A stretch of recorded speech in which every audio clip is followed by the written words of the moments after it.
CCTV camera কেনার আগে অবশ্যই আপনি এই 10টা বিষয় খেয়াল করে সিসিটিভি ক্যামেরা কিনেন, তা না হলে সিসিটিভি ক্যামেরা কিনে আপনি লস করতে পারেন। হ্যালো এভরিওয়ান, সিসিটিভি ক্যামেরার বাইং গাইডে আজকের ভিডিওতে আপনাদের স্বাগত জানাচ্ছি আমি হিমেল। চলুন তাহলে আর কথা না বাড়িয়ে মূল ভিডিওটা শুরু করা যাক। নাম্বার 1, সিসিটিভি ক্যামেরা কেনার ক্ষেত্রে আপনাকে সবচেয়ে বেশি যে জিনিসটার প্রতি গুরুত্ব দিতে হবে সেটা হচ্ছে ভিডিও রেকর্ডার। যাদের বাসায় সিসিটিভি ক্যামেরা আছে দেখবেন তাদের বাসায় এরকম একটা বড় বক্স আছে, এইটাই হচ্ছে ভিডিও রেকর্ডার। এইটার উপর ডিপেন্ড করছে সমস্ত কিছু। সো আপনি যদি সঠিকভাবে এই ভিডিও রেকর্ডারটা নির্বাচন করতে না পারেন তাহলে খুব ভালো মেগাপিক্সেলের বা ভালো ক্যামেরা কিনলেন, ভালো হার্ড ডিস্ক কিনলেন, মনিটর কিনলেন, সব কিছু কিনে কিন্তু আপনি আউটপুটটা ভালো পাবেন না। সো এইটা আপনাকে আগে চুজ করতে হবে। বাজারে দুই ধরনের ভিডিও রেকর্ডার আছে, একটা হচ্ছে ডিজিটাল ভিডিও রেকর্ডার অর্থাৎ ডিভিআর, আরেকটা হচ্ছে এনভিআর অর্থাৎ নেটওয়ার্ক ভিডিও রেকর্ডার। সো এই দুইটার মধ্যে অনেক পার্থক্য রয়েছে, একটা একটা করে জানি তাহলে আপনারা ফাইনাল ডিসিশনটা নিতে পারবেন যে কোনটা আপনার জন্য পারফেক্ট। ডিভিআর এবং এনভিআর এর মধ্যে সবচেয়ে বড় পার্থক্য হচ্ছে দামের। সো দুইটার মধ্যে বেশ দামের পার্থক্য আছে। ডিভিআর এটা হচ্ছে পুরনো, মানে প্রথম দিকে যে এসেছিল ভিডিও রেকর্ডারটা সেটা, আর এনভিআর যেটা সেটা কিন্তু লেটেস্ট। সো এটার দামটা একটু বেশি, বাট এটার ভিডিও ক্যাপাসিটি ক্ষমতা কিন্তু অনেক ভালো। আমি যদি বিষয়টাকে একটু স্পষ্ট করি, যেমন ডিভিআরে কিন্তু ভিডিও রেজুলেশন খুব একটা ভালো থাকে না, বাট ছবি হোক ভিডিও হোক কোয়ালিটি খুব একটা ভালো পাওয়া যায় না। বাট এনভিআর যেটা সেটাতে কিন্তু হাই রেজুলেশনের ভিডিও ক্যাপচার করতে পারে বা এটা ছবি তুলতে পারে। এটাতে সর্বোচ্চ 4K রেজুলেশনে কিন্তু ভিডিও ক্যাপচার করা যায়। অন্যদিকে ডিভিআরে যদি যাই তাহলে কিন্তু এটা সর্বোচ্চ ফুল এইচডিতে ভিডিও রেকর্ড করতে পারে। সো এখানে কিন্তু একটা হিউজ পার্থক্য রয়েছে রেজুলেশনের দিক থেকে। সো আপনার তো ভালো ফুটেজ দরকার, আপনি 4K বা বেটার ইমেজ প্রসেসিং দরকার, এই ক্ষেত্রে আপনি এনভিআর চুজ করবেন। ডিভিআরে সর্বোচ্চ 5 মেগাপিক্সেল বা 6 মেগাপিক্সেলের সাপোর্ট আছে, যদি লেটেস্টগুলোতে আরেকটু বেশি মেগাপিক্সেল সাপোর্ট করে থাকে। বাট এনভিআরে যখন আপনি চলে যাবেন তখন সেটা 32 মেগাপিক্সেল বা তার বেশি সাপোর্ট কিন্তু আছে। সো এখানে মেগাপিক্সেলের সাপোর্টের দিক থেকে কিন্তু অনেক বেশি এগিয়ে থাকছে এনভিআর। আপনি যদি কারো সিসিটিভি ক্যামেরা খেয়াল করেন তাহলে দেখবেন যে কোনোটাতে শুধুমাত্র সিসিটিভি ক্যামেরা থেকে একটা মাত্র ইন্টারনেটের যে কেবলটা আছে সেই একটা মাত্র কেবল দিয়ে দেখবেন যে আপনার ভিডিও রেকর্ডার পর্যন্ত চলে আসছে। আরেক ধরনের ক্যামেরাতে আপনি দেখবেন যে একটা কেবল তো আসছেই, পাশাপাশি প্রত্যেকটা ক্যামেরার এখানে কিন্তু এক একটা করে পাওয়ারের জন্য আলাদা করে লাইন বসানো হয়েছে। অর্থাৎ এখানে খরচও ডবল, ঝামেলাও কিন্তু ডবল। বাট এটা কেন হয়? এনভিআর যেটা সেটা শুধুমাত্র একটা ইন্টারনেটের কেবল দিয়ে সরাসরি কিন্তু ভিডিও রেকর্ডারের লাইনটা চলে আসতেছে, এখানে কিন্তু আলাদা করে পাওয়ার বাটনের দরকার নেই, মানে পাওয়ার দিতে হচ্ছে না। আর যেটা হচ্ছে ডিভিআর পুরনো প্রযুক্তি সেটাতে কিন্তু আলাদা করে পাওয়ার দিতে হচ্ছে। সো বুঝতেই পারছেন এখানে একটা পাওয়ার দেওয়ার ঝামেলা আছে। তাছাড়া আপনার যদি হাই রেজুলেশনের যদি ডাটা রেকর্ড করতে হয় তাহলে কিন্তু আপনাকে চুজ করতে হবে এনভিআরই, কারণ এটার ক্যাপাসিটি কিন্তু অনেক হাই। সো আপনাকে মাস্ট বি এটাই চুজ করতে হবে। ডিভিআর বা পুরনো যে রেকর্ডার রয়েছে সেটাতে শুধুমাত্র কিন্তু ভিডিওটা রেকর্ড হয়। এখন হয়তো লেটেস্ট কিছু কিছু যে ভার্সনগুলোতে হয়তো অডিও রেকর্ড হতে পারে, বাট এনভিআর যেটা সেটাতে কিন্তু আপনার ভিডিও প্লাস অডিও দুইটাই কিন্তু রেকর্ড হয়। এছাড়াও কিন্তু এনভিআরে আরও অনেক অ্যাডভান্স ফিচার রয়েছে। সো আপনি বুঝতেই পারছেন এখন আপনার কোনটা চুজ করা দরকার। এখন আমার যদি মতামত চান তাহলে আমি বলবো আপনার যদি মনে হয় যে আমি একটা সিসিটিভি ক্যামেরা নিরাপত্তার জন্য অনেক দিনের জন্য বসাচ্ছি, 2 দিন পর চেঞ্জ করতে পারবো না, তাহলে একটু বেশি টাকা খরচ করে আপনি এনভিআর যেটা রয়েছে সেটা নেন। ভালো রেজুলেশন পাবেন, সব কিছুই ভালো পাবেন। বাট আপনার যদি মনে হয় যে আমার বাজেট একদমই নেই, এই মুহূর্তে আমার একটা সিসিটিভি ক্যামেরা বসানোর দরকার, সো আমি এর বাইরে আর কিছু যেতে পারছি না, পরে টাকা হলে চেঞ্জ করে নেব, এই ক্ষেত্রে আপনি ডিভিআরটা চুজ করতে পারেন সাময়িক সময়ের জন্য। এই হচ্ছে আমার মতামত। নাম্বার 2তে যে বিষয়টা নিয়ে কথা বলবো সেটাও কিন্তু বেশ ইম্পর্টেন্ট। যেমন বাজারে কিন্তু বেশ কয়েক ক্যাটাগরির ক্যামেরা পাওয়া যায়, যেমন dome camera, bullet camera, PTZ camera, two end camera, আরও অনেক ধরনের ক্যামেরাগুলো পাওয়া যায়। বাট এই ক্যাটাগরি ক্যামেরাগুলো একটু বেশি জনপ্রিয়। ডোম ক্যামেরা সাধারণত গোলাকার আকৃতির এই ক্যামেরাগুলো সবচেয়ে বেশি ব্যবহৃত হয় অফিস, রেস্টুরেন্ট, বাসা, দোকান, এইসব জায়গায়। মোট কথা হচ্ছে ইনডোরের জন্য এই ডোম ক্যামেরাটা পারফেক্ট। এবারে বুলেট ক্যামেরার কথা বলি। বুলেট ক্যামেরাগুলো দেখতেও কিন্তু একটু বুলেটের মতো, একটু লম্বা টাইপের। সাধারণত দেখবেন যে এইগুলো আউটডোরে ইউজ করা হয়, যেমন আপনার পার্কিং লট বাসার, তারপর হচ্ছে আপনার বিল্ডিংয়ের বাইরের অংশে, বিমানবন্দরে, রাস্তাঘাটে। বা এইরকম, মানে সোজা কথা হচ্ছে আউটডোরে ইউজ করা হয়। এই ক্যামেরার স্পেশাল বৈশিষ্ট্য হচ্ছে কি, এইটা এমনভাবে ডিজাইন করা যেন এটা ওয়াটারপ্রুফ, ঠিক আছে, মানে বৃষ্টির পানিতে ভিজবে বাট এটার মধ্যে বৃষ্টির পানি ঢুকবে না, এখানে ধুলা জমবে বাট এটা ধুলাগুলো ভিতরে ঢুকবে না। এটার ডিজাইনটা আসলে এইভাবেই করা হয়। সো আপনি যদি আউটডোরের জন্য ক্যামেরা নিতে চান, ঠিক আছে, তাহলে অবশ্যই আপনি বুলেট ক্যামেরাটা চুজ করবেন। এবারে কথা বলি পিটিজেড ক্যামেরা নিয়ে। পিটি ক্যামেরা হচ্ছে প্যান টিল জুম। সাধারণত এই ধরনের ক্যামেরা নজরদারির ক্ষেত্রে ব্যবহার করা হয়ে থাকে। যেমন আমি একটা উদাহরণ দিই, একটা ক্লাসরুমে আপনি মনিটর করবেন, সেখানে একজন টিচার আছে, অনেকগুলো স্টুডেন্ট আছে, কোনো একজন স্টুডেন্টকে আপনি ট্র্যাক করবেন বা সে কী কর্মকাণ্ড করছে বা আপনার টিচারকে আসলে পড়াচ্ছে কিনা এগুলো দেখবেন। তখন এই ক্যামেরাগুলো আপনি ইউজ করবেন। জাস্ট একজন স্পেসিফিককে ট্র্যাক করা যায় এবং তাকে জুম করা যায়, ঠিক আছে, এটা উপরে নিচে ঘোরানো যায়, ডান বামে ঘোরানো যায়, এইরকম একটা ফিচার্স কিন্তু এই ক্যামেরায় রয়েছে। এইটার জন্য বেসিক্যালি এই ক্যামেরাগুলো খুব বেশি জনপ্রিয়। সো আপনার পারপাসটা যদি এরকম হয় যে না আমি একটা দোকান মনিটর করব, কর্মচারীরা কখন কি করছে আমি জুম করে দেখব, ঠিক আছে, বা বাসাবাড়িতেও আমার দরকার আছে আমি একটু জুম টুম করে দেখব, বা হচ্ছে স্পেসিফিক একজনকে ট্র্যাক করব, বা আউটডোরে এমন একটা জায়গায় লাগিয়েছি যেখানে হচ্ছে কেউ সামনে আসলো কিনা আমি তাকে একটু ট্র্যাক করব, তাহলে আপনি এই পিটিজেড ক্যামেরাটা চুজ করতে পারেন।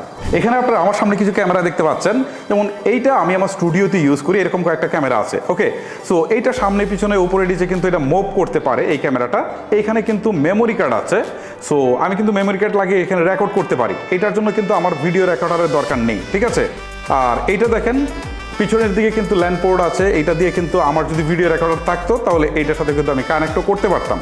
আর এটা অ্যাপসের সাথে যখন আমি কানেক্ট করি তখন কিন্তু আমি যে কোনো জায়গা থেকে, এটাকে প্রথমে ওয়াইফাই দিয়ে কানেক্ট করে নিতে হয়, তারপর অ্যাপসের সাথে কানেক্ট করলে যে কোনো জায়গা থেকে বসে কিন্তু আমার মনিটর আমি করতে পারি যে কি হচ্ছে না হচ্ছে।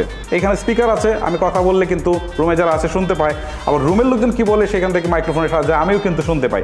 সো এটার জন্য আলাদা ভিডিও রেকর্ডারের দরকার নেই, এটার দামও খুব বেশি না, 2000 টাকা বা এর আশেপাশে, ঠিক আছে। এইখানে দেখেন আরও দুইটা ক্যামেরা রয়েছে, এইগুলো একই রকম ক্যামেরা।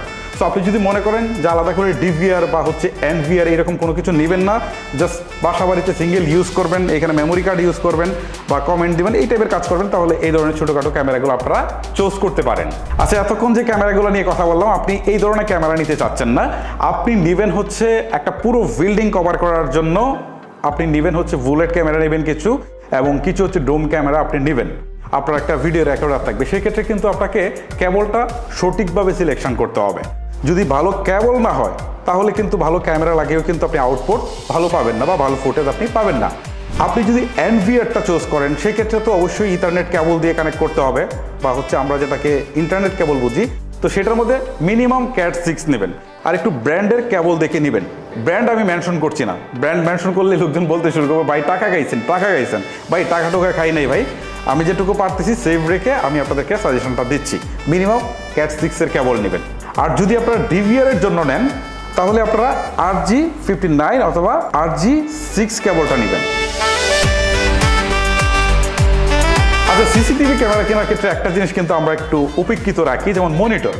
মনে করি যে না ভালো ক্যামেরায় রেকর্ড হচ্ছে, সব কিছু ভালো লাগিয়েছে, বাট মনিটরে একটা কিছু হলেই তো দেখা যায়। ভাই মনিটরটাও কিন্তু ইম্পর্টেন্ট। এখন আপনি এত দামি ক্যামেরা লাগিয়েছেন, ক্যাপচারও করছে সে ভালো, বাট আপনি যখন মনিটরেই তো দেখবেন আউটপুটটা, তাই না? তো মনিটরের রেজুলেশন যদি ভালো না হয়, কালার প্রোডাকশন যদি ভালো না হয়, তাহলে কিন্তু আপনি ভালো ফুটেজ রেকর্ড করলে আপনি সেটা দেখতে পারবেন না। এক্ষেত্রে ভালো মনিটর আপনি চুজ করতে পারেন। আমি কিছু মনিটরের নাম দিয়ে দিচ্ছি, এগুলো কোনো স্পন্সর টনসর না ভাই, মানে ইন্টারন্যাশনাল যে ব্র্যান্ডগুলো রয়েছে সবচেয়ে ভালো কালার প্রোভাইড করে থাকে বা মনিটর রেজুলেশনগুলো ভালো, সেইগুলো আমি বলছি। প্রথমে হচ্ছে আসুস, তারপরে হচ্ছে স্যামসাং, তারপরে হচ্ছে HP, Dell, BenQ, MSI, LG। So যে মনিটরগুলোর কথা বললাম না, এখান থেকে জাস্ট বস একটা সিলেক্ট করেন, হয়ে যাবে। সিসিটিভি ক্যামেরার জন্য কিন্তু নাইট ভিশনটা অনেক বেশি ইম্পর্টেন্ট। অনেক জায়গা আছে যেখানে হুটহাট করে বিদ্যুৎ চলে যায়, আর বিদ্যুৎ চলে গেলে মানে আপনার যাই থাকুক না থাকুক, আপনার ক্যামেরা চালু থাকুক যেভাবেই হোক, বাট দেখা গেল যে বাইরে লাইট চলে গেছে, বাট আপনার ক্যামেরাটা কোনো একটা IPS দিয়ে চলছে, সে রেকর্ড করছে, বিদ্যুৎ চলে গেলে তো সব অন্ধকার। এই ক্ষেত্রে নাইট ভিশনটা কিন্তু মাস্ট বি জরুরি। আপনার ক্যামেরাতে নাইট ভিশন আছে কিনা সেটা দেখে নেবেন। নাইট ভিশন থাকলে হয় কি, বাইরে আলো নেই, আপনার ক্যামেরা চললে সে কিন্তু রেকর্ড করতে পারে সাদা কালোতে, সব কিছু স্পষ্ট দেখতে পারবেন সাদা কালোতে। ওকে, একদম গুটগুটে অন্ধকার, আপনি চোখে দেখছেন না, বাট ক্যামেরা কিন্তু সাদা কালোতে রেকর্ড করছে। আর এখন কিন্তু কালার ভিশনও চলে আসছে, অর্থাৎ আপনার আলো চলে গেলেও সব কিছু এইরকম কালারফুলভাবে সে কিন্তু রেকর্ড করতে পারবে। সো কালারফুল ক্যামেরার দাম একটু বেশি, এক্ষেত্রে আপনি যদি বাজেট বাড়াতে পারেন তাহলে নাইট ভিশনে আপনি কালারফুলটা নিয়ে নিন, এটা আপনার কাজে লাগবে। এবারে কথা বলি যে আসলে কোন ব্র্যান্ড কিনবেন। বাজারে কিন্তু অনেক ধরনের ব্র্যান্ড আছে, ঠিক আছে। সো আপনি যদি ভালো ব্র্যান্ড চুজ করতে না পারেন তাহলে কিন্তু লস, ক্যামেরা কিনে আপনি লস করবেন। বাজারে কিন্তু চাইনিজ রয়েছে, পাশাপাশি কিন্তু কিছু পপুলার ব্র্যান্ড বা ইন্টারন্যাশনাল ব্র্যান্ড রয়েছে। সো আপনি যদি চাইনিজ কিনেন তাহলে দেখবেন যে ক্যামেরা গায়ে লেখা আছে যে আপনার 10 মেগাপিক্সেল, 32 মেগাপিক্সেল এরকম, বাট অ্যাকচুয়াল রেজাল্ট কিন্তু আপনি সেটা পাবেন না। ফুটেজের কোয়ালিটি খুবই বাজে থাকে, শুধু মেগাপিক্সেল লিখে রাখে বাট ফুটেজের কোয়ালিটি খুবই বাজে, ডাইনামিক রেজিস্ট্যান্স কিচ্ছু পায় না, সব মিলিয়ে খুব বাজে। সো এই ক্ষেত্রে আমি চাইনিজ ব্র্যান্ডগুলো নেওয়ার জন্য আপনাদেরকে নিষেধ করব। বাংলাদেশে বেশ কিছু ইন্টারন্যাশনাল পপুলার ব্র্যান্ডের কিন্তু সিসিটিভি ক্যামেরা পাওয়া যায়, তার মধ্যে ডাহুয়া আছে, এটা নিতে পারেন, হিগ ভিশন আছে, এটা চুজ করতে পারেন, ওয়েক্স আছে সেটা চুজ করতে পারেন, বোস আছে সেটাও চুজ করতে পারেন। আমি যে 4টা ব্র্যান্ডের কথা বললাম এই 4টা ব্র্যান্ডের যে কোনো একটা চুজ করলে আপনার হয়ে যাচ্ছে। আর মেগাপিক্সেলের ক্ষেত্রে একটা জিনিস আপনাদেরকে বলি ভাই, মেগাপিক্সেল যদি আপনারা ভালো ব্র্যান্ডের নিতে পারেন তাহলে কম মেগাপিক্সেল নিলেও কিন্তু হচ্ছে, ঠিক আছে। আর যদি বেশি মেগাপিক্সেলের ক্যামেরা নিতে পারেন তাহলে ভালো কোয়ালিটি পাবেন, এটা তো মাস্ট বি। আমি আপনাদেরকে বারবারই বলবো সিসিটিভি ক্যামেরা কেনার সময় অবশ্যই আপনারা একটা ব্র্যান্ডের ক্যামেরা চুজ করবেন। এবারে হার্ড ডিস্ক নিয়ে কথা বলবো। দোকানদার হয়তো বা গেলে বলবে যে ভাই হার্ড ডিস্ক এখানে বড় কোনো ফ্যাক্ট না। না, হার্ড ডিস্ক একটা বড় ফ্যাক্ট, কারণ আপনার হার্ড ডিস্কে কিন্তু 24 ঘন্টা ডাটা স্টোর হতে থাকবে। সো বাজারে কিন্তু বেশ কিছু ক্যাটাগরির কিন্তু হার্ড ডিস্ক পাওয়া যায়, যেমন আমরা যে ডেস্কটপে ইউজ করি সেটার জন্য এক ধরনের হার্ড ডিস্ক পাওয়া যায়, আবার সার্ভারের জন্য এক ধরনের হার্ড ডিস্ক পাওয়া যায়, ঠিক আছে, আবার সিসিটিভি ক্যামেরার জন্য এক ধরনের হার্ড ডিস্ক পাওয়া যায়।